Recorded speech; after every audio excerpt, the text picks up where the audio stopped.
Several people have tried to cycle to the South Pole before. This bike, I believe, will give me the opportunity to succeed.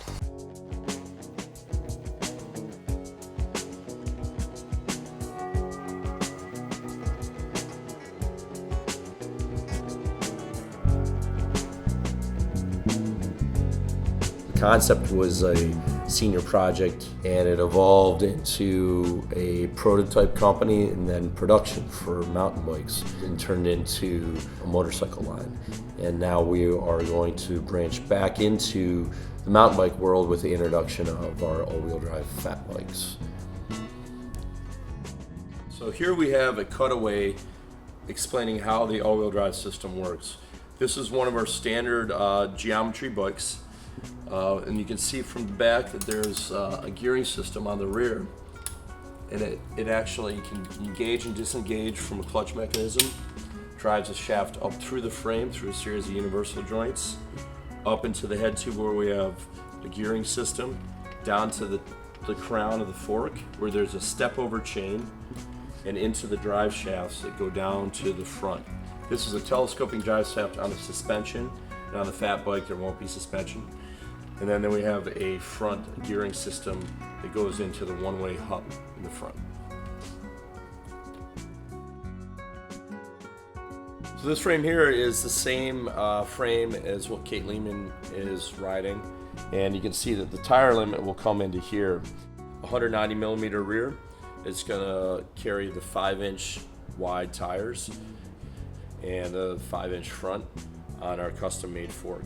We can also adapt this bike to a mid-drive, which we actually have over here, which is the 4-inch version frame. This can only accommodate a 4-inch tire, and we have the frames will be dented in a little bit to accommodate the 4-inch wide tire. Well, limited by the split rail, we can only go to 4-inch rear tire, so this will come in also just a standard 4-inch fat bike, and also we'll have available a mid-drive system that you can purchase as well.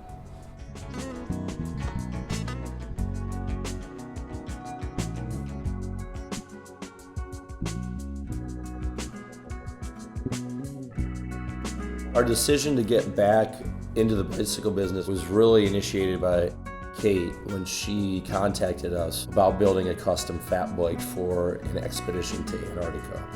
So the first all-wheel drive fat bike we ever built was for her, and it was about 2 years ago. We did a variation of our original frame design, which is the split rail frame with a drive shaft through it.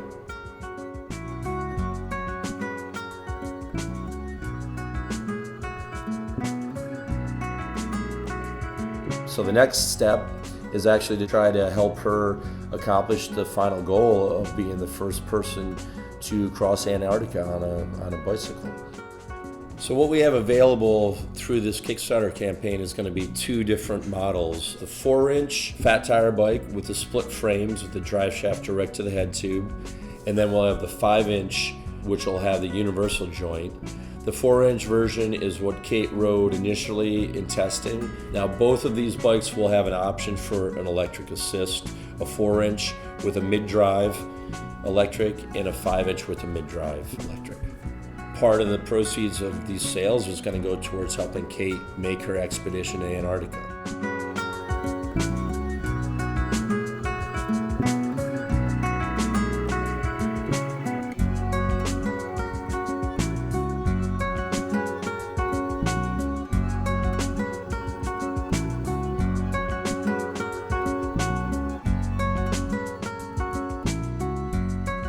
Please help us help Kate in her expedition to Antarctica by purchasing one of our fat bikes or other products. And you can also donate directly through the Kickstarter campaign or through Kate's website at kateleeming.com.